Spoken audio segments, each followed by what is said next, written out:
gente vai falar hoje da hipocloridria, que é aí algo ligado àquele ácido, né, que a gente tem que produzir para a digestão dos alimentos. A gente vai entender qual é o problema e pode ser que tenha muita gente que esteja passando por isso. Fez todos os exames, está tudo bem, está tudo bem. E por que você continua passando mal? Você vai entender. Com a gente mais uma vez a nutricionista Maria Fernanda Cortez. Bem-vinda. Mafê, querida, feliz ano novo. Obrigada. Que linda que você está. Também. Como sempre, cabelinho curto, adorei. Mudei o visual. Versão ano novo, vida nova. Faz pouco tempo, né, que você pouco contou, que eu te tempo. acompanho. Menina, olha, esse assunto eu achei interessante, até comentei com a minha diretora, pelo seguinte, difícil uma pessoa começar a vasculhar algumas coisas, né, quando começa a fazer os exames, e achar que o problema está justamente numa falta ou num que você vai explicar melhor o que é, né, o problema, numa diminuição desse ácido para a digestão dos alimentos. E isso deve atrapalhar a vida de muitas pessoas, né? Atrapalha bastante. Na verdade, eu sugeri esse tema para a gente vir falar aqui, porque é uma coisa que tem acontecido frequentemente no consultório. E aí eu nunca vejo na TV falando sobre isso, fala-se muito sobre a gastrite, sobre a acidez estomacal, mas nunca fala sobre a falta do ácido e o que pode causar. E eu vejo muitos pacientes sofrendo, tendo efeitos colaterais e sintomas muito chatos. E aí eu falei, bom, tá aí. E tá aí, exatamente, está na falta do ácido clorídrico. E a gente vai contar para vocês com um depoimento de um especialista também, a gente vai falar como os alimentos estão relacionados, então, com esse desconforto, porque alguns melhoram e outros podem pioram. piorar. Antes da gente chamar até essa sonora, até pra gente ouvir as palavras dele, se é algo que você tem notado que está se tornando comum no consultório, por que será que o número, então, aumentou? Por que será que isso está acontecendo? Má alimentação é um grande fator para essa produção do ácido ficar mais baixa. O envelhecimento, e na verdade, a partir dos 30 anos, a gente acaba diminuindo um pouquinho a produção do ácido.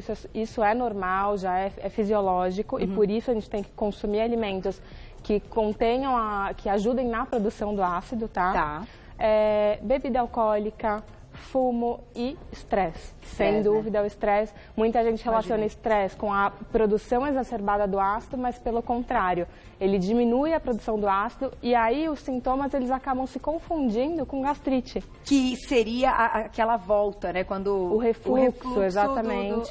A dor no estômago também. Então, muita gente, eu tenho dor no estômago depois que eu como, eu fico conversando com a comida. Aquela eructação que a gente fala que é o famoso, é o nome correto para o arroto, né? A digestão muito demorada dos alimentos, principalmente de proteína. Então, quando você come alguma coisa e fala, parece que caiu uma pedra no meu estômago, sabe? E isso é um dos sintomas clássicos e determinante para entender que você está com hipocloridria. Então a hipocloridria, inclusive, é um nome do problema. Então, a pessoa está, vamos dizer assim, é a doença, um problema já diagnosticado. Exatamente. Então, a gente vai chamar de hipocloridria. Olha, para mim foi novidade uma série de coisas. Então, agora, para a gente introduzir, a gente vai chamar aqui as palavras do Almino Ramos, que é um especialista em cirurgia do aparelho digestivo. Olha lá. Olá, eu sou Almino Ramos, eu sou médico, especialista em cirurgia do aparelho digestivo e estou aqui hoje para conversar com você sobre um problema do estômago, a hipocloridria ou acloridria. O que é isso? É a diminuição da produção de ácido dentro do estômago, ou seja, vai ter menos ácido aqui dentro. Isso é um pouco controverso porque a maioria das pessoas acha que só o excesso de ácido pode causar problema, mas a falta também causa. Basicamente porque toda a digestão dentro do estômago depende do ácido.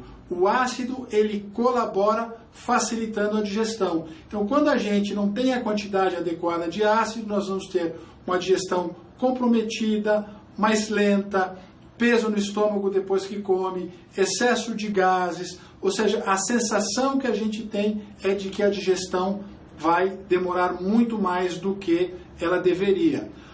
Outra questão é que a falta da produção de ácido vai comprometer a absorção de alguns nutrientes. Também há o risco de, pela baixa acidez dentro do estômago, uma colonização do estômago por uma bactéria chamada Helicobacter pylori, que vai fazer com que exista um risco maior de gastrite e Em alguns estudos, até isso é relacionado com uma incidência maior de câncer do estômago. E eu acho que a orientação mais importante é, em sentindo sintomas como esses, que perduram durante algum tempo, procure o especialista, procure o gastro para fazer a investigação adequada, que em geral vai se basear numa endoscopia, e também fazer o tratamento que seja mais correto a cada situação. Obrigado por me darem a oportunidade de participar no programa com vocês hoje e até logo. Obrigada, doutor Almino Ramos, especialista em cirurgia do aparelho digestivo. Ele foi bem claro e é legal a gente retomar algumas coisas então. Sim. Até para que seja feito o diagnóstico, é necessário fazer uma endoscopia. Ele só sai com um exame médico. Na verdade, assim, o diagnóstico é sempre fechado por um médico, certo, mas o nutricionista, ele pode identificar já os sintomas, o próprio paciente pode identificar para chegar num médico com mais facilidade. Sim. E saber o que está se passando. Tá. O diagnóstico ele pode ser fechado com endoscopia, com pH-metria, que é a medida do pH do estômago. Tá. E tem um teste simples, mas que eu não quis falar aqui, porque como precisa de fato de um médico, mas claro, tem um testezinho que a gente pode fazer em casa. Ótimo. E sentir como que a gente tá, que é com o bicarbonato de sódio, mas não vou entrar em detalhes porque... Tá, porque pode ser perigoso, entendi, pra gente falar aqui. Exato, ao vivo pro grande público. Porque aí a pessoa pode achar que tem, que não tem, então eu prefiro que vá ao médico, exatamente, ou que procure seu nutricionista para ajudar a identificar esses sintomas também. E tá? Quais são, então, os sintomas ali clássicos de quem tem a hipocloridria? Então, os sintomas clássicos é o refluxo, a azia e a queimação também, aquele peso no estômago após comer, principalmente após comer proteína.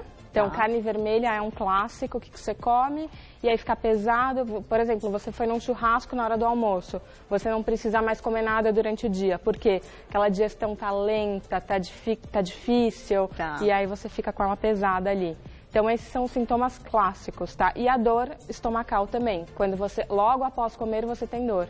E aquela história de repente, conversar com o alimento, conversar que a gente com a fala, comida. Ele ficar voltando, que é o também refluxo. É clássico. Exatamente, é bem clássico. Mesmo. Então, assim, os sintomas se confundem e são muito parecidos com gastrite, porque fala-se muito da gastrite na mídia, fala nos próprios consultórios, a gente fala muito, mas ter uma hipercloridria, que é a produção exacerbada do ácido, é complicado, são casos raros. Tá. Normalmente está se ligado a células cancerígenas, células tumorais que estimulam mais a produção do ácido.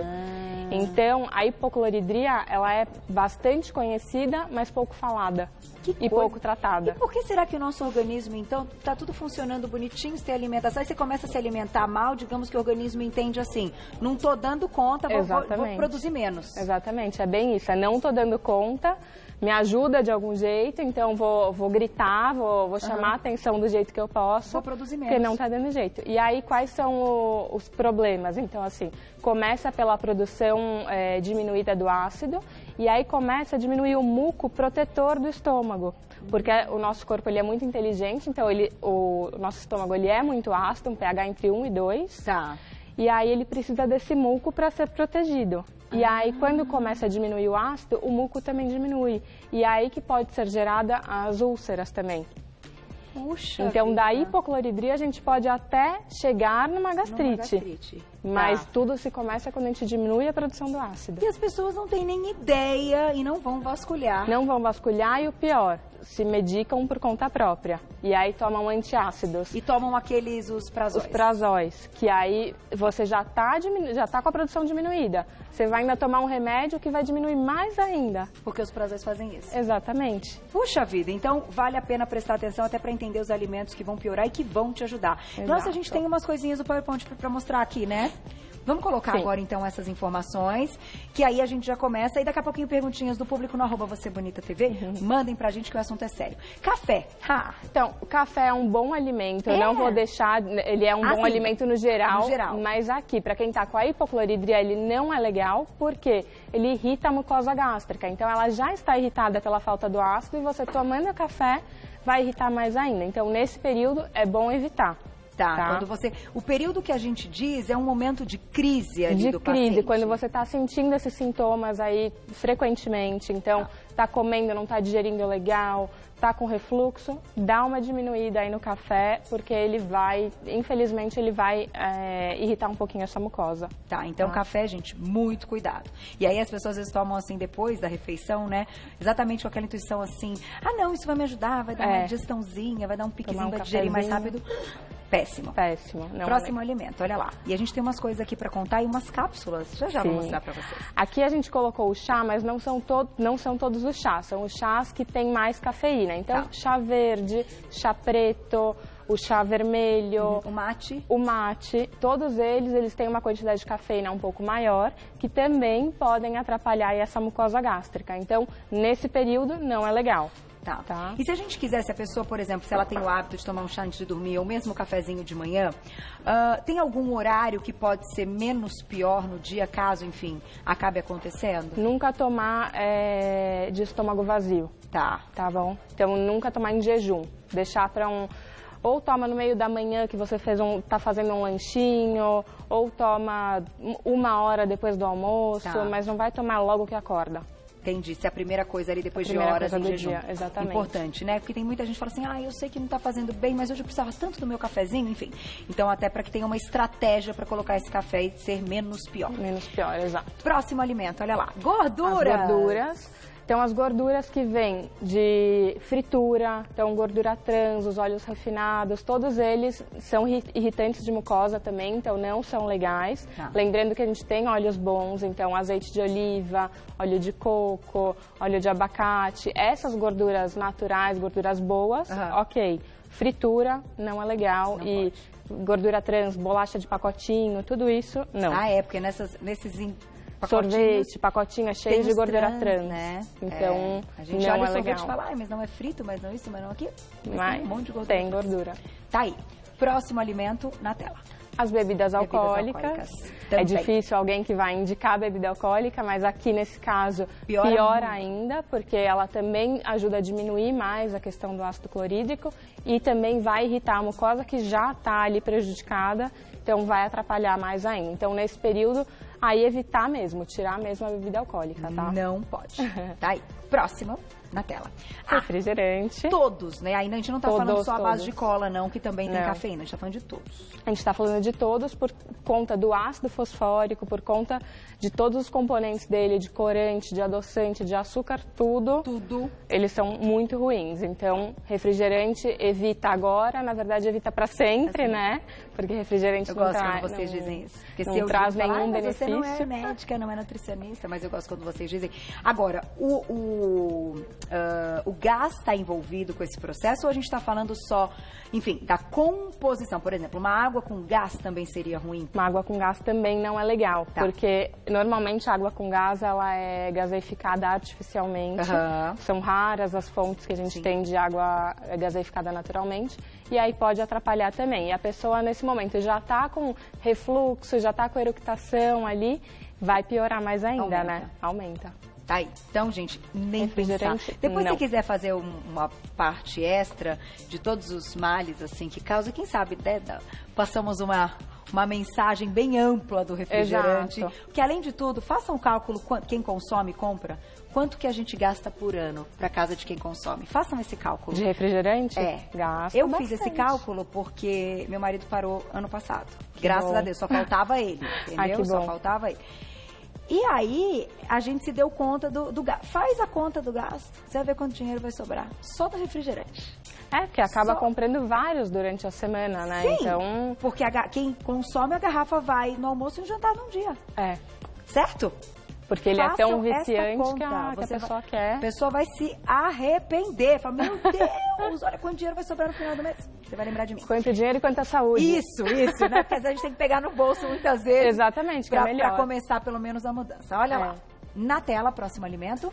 Leite e derivados. Também. Então, o leite e os seus derivados, eles acabam acidificando, na verdade, alcalinizando mais o meio, tá? Então, nesse período que você está com pouco ácido no estômago, eles não são legais. Tá. São alimentos que dá pra gente incluir numa dieta, A gente tem só que ver se tem intolerância, se não tem, tem que ver como a pessoa responde, mas nesse momento da hipocloridria não são legais, tá bom? Você acredita, Mafê? Eu acho essa pergunta importante. Você é muito... enfim, tá por dentro de todas essas novidades. Eu sei que você cuida de muitos pacientes, faz aquelas receitas, enfim, tem muita gente que, inclusive da mídia, que é a Mafê nutricionista. Hoje a gente tem um mercado amplo e a gente tem muitos produtos lá com a marca Lac Free, que nós temos livres, né, da lactose para quem tem a intolerância. Você acredita que quem não tem a intolerância faça um bom negócio se consumir leite derivados que também sejam aí, que eles falam livre de lactose, mas são acrescidos da enzima lactase, né? Sim. É bom ou não é? Como é que é a sua visão aí para um público geral? Nesse quadro ou pro... Pra no quadro, pelo que hipocloridria? eu entendi, não pode, não, né? não pode. Mas para pacientes em geral. Eu acho que não é tão interessante para quem não tem a intolerância. Nada, né? Eu acho que você está gastando mais dinheiro, porque são produtos mais caros. Se você não tem nenhum problema com a lactose em si, então compre o produto tradicional, que vai ser até melhor, né? Porque você não vai ingerir mais um nutriente ali que você não está precisando e vai gastar mais dinheiro. Então, acho que não se faz necessário. Perfeito. Não, eu penso nisso também, porque para que você vai consumir o que não tem se você tem a enzima? Porque tá na moda, né? Então... E aí você fala, não, tirei a lactose. Só como queijo sem lactose. Eu falo assim, mas como você tirou a lactose? O queijo que você está comprando que fala que é sem lactose, ele tem a lactose. Ele só tem a enzima. Então a pessoa que acha que tirou a lactose e consome esses produtos, ela não tirou a lactose, ela só aumentou a enzima. Só colocar a enzima ali. Não é necessário. Para quem está fazendo, quem fez essa troca, está gastando mais dinheiro. Está gastando mais dinheiro e é um produto ainda mais trabalhado quimicamente, porque você tem que adicionar mais alguma coisa. Então, é mais industrializado. Tá aí, gente. Palavras de Mafê. Próximo na tela, daqui a pouquinho, perguntinhas do público, @VocêBonitaTV. Olha lá. Abram as perguntas, tá, gente? A gente tá falando do assunto da hipocloridria hoje, mas a Mafê pode tirar dúvidas em geral, tá? Soja. Então, a soja é porque ela tem uma digestão um pouquinho mais dificultada.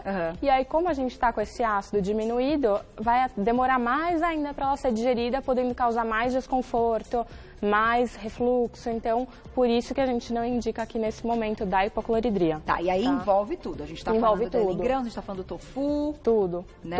Todos a soja, a semente de soja e os seus derivados. Então, também. Não são legais. Até o chamado leite de soja, que é uma bebida de soja, né? Também, exatamente. Tá aí. Próximo alimento.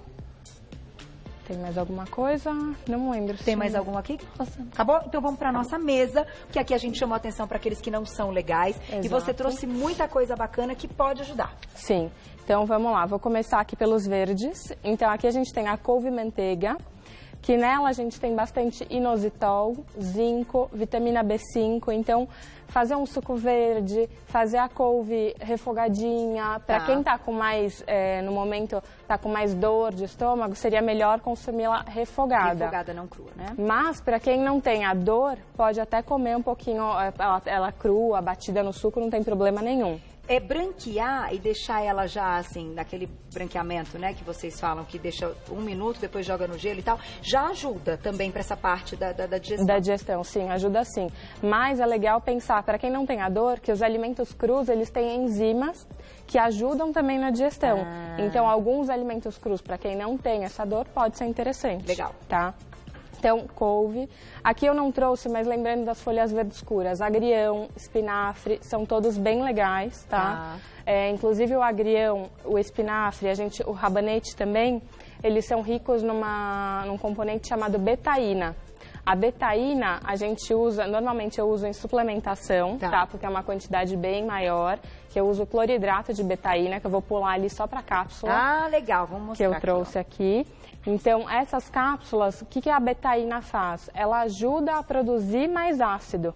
Então, quando você tá aí com essa falta de ácido, a betaína ela vai repor esse ácido estomacal, esse ácido clorídrico e vai melhorar todos os sintomas que você vem tendo. Legal, isso antes da alimentação. Isso antes, sempre 30 minutos antes de se alimentar, você vai tomar a betaína. Mas para tomar a betaína, você precisa de uma prescrição de nutricionista ou de médico. De médico. Então, claro, o problema tem que ser diagnosticado. Diagnosticado, exatamente. É uma manipulação ou a gente encontra? Aqui no Brasil é uma manipulação.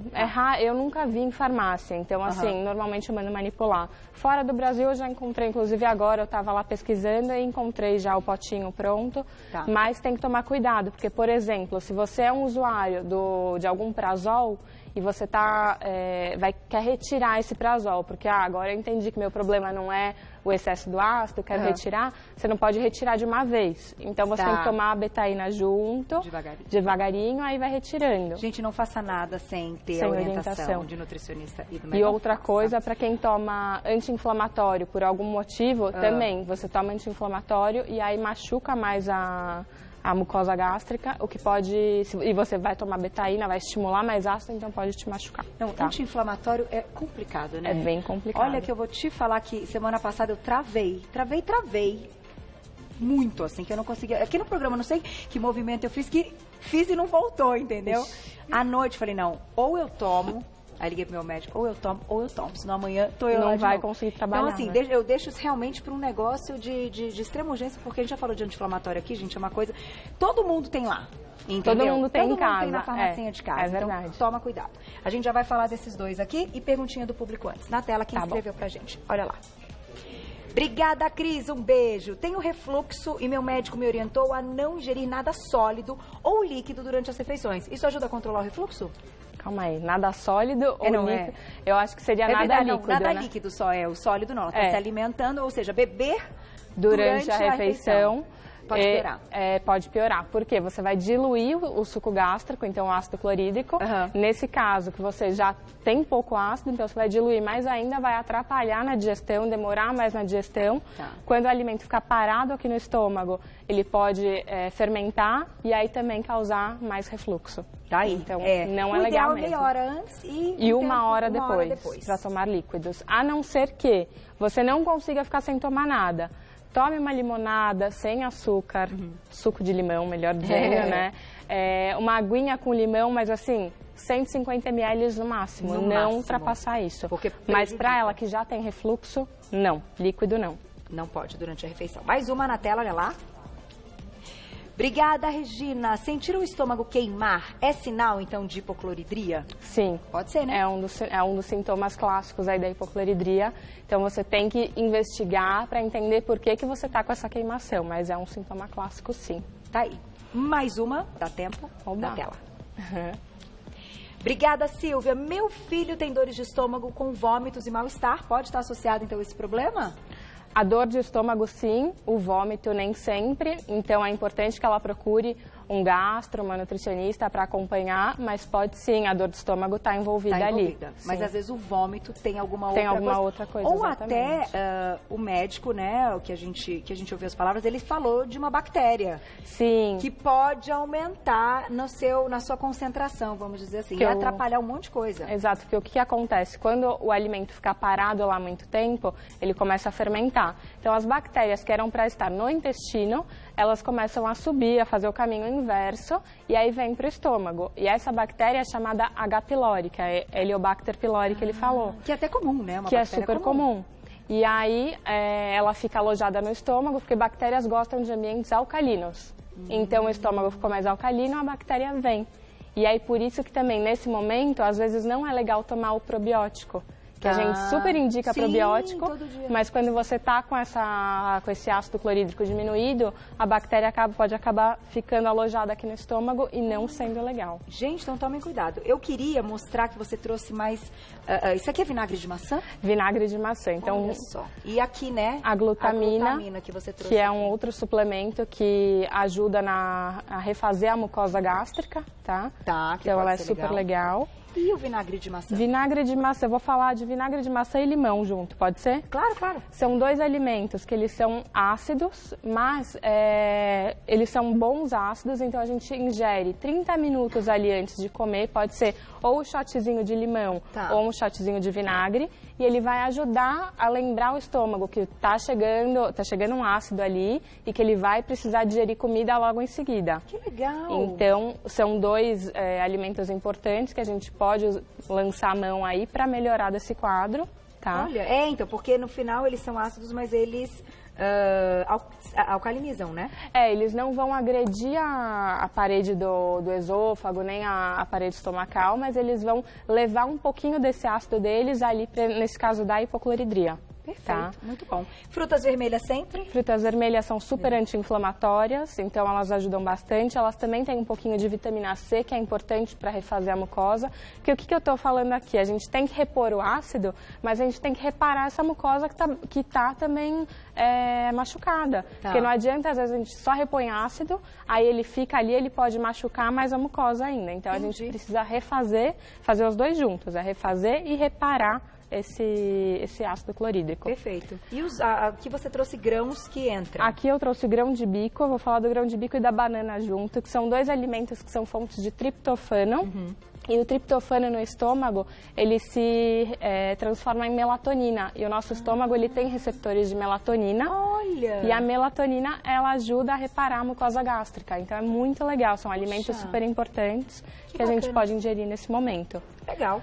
Aqui eu trouxe gergelim preto e trouxe a linhaça, que as fibras são muito importantes também. E aqui, no caso da linhaça, tem a lignana.